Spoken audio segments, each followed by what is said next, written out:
أعوذ بالله من الشيطان الرجيم. ولقد كذب أصحاب الحجر المرسلين وآتيناهم آياتنا فكانوا عنها معرضين وكانوا ينحتون من الجبال بيوتا آمنين فأخذتهم الصيحة مصبحين فما أغنى عنهم ما كانوا يكسبون وما خلقنا السماوات والأرض وما بينهما إلا بالحق وإن الساعة لآتية فاصفح الصفح الجميل إن ربك هو الخلاق العليم. ولقد آتيناك 7 من المثاني والقرآن العظيم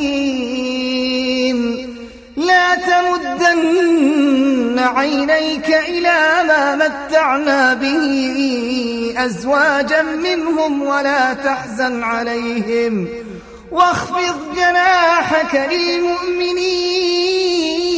للمؤمنين وقل إني أنا النذير المبين. كما أنزلنا على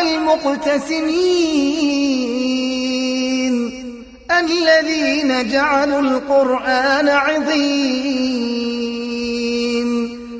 فوربك لنسألنهم أجمعين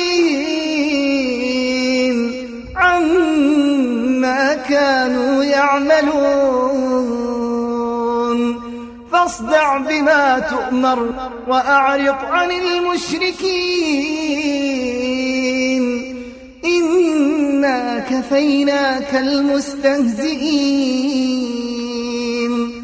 الذين يجعلون مع الله إلها آخر فسوف يعلمون ولقد نعلم أنك يضيق صدرك بما يقولون فسبح بحمد ربك وكن من الساجدين واعبد ربك حتى يأتيك اليقين. قدمت لكم هذه التلاوة من موقع tvquran.com.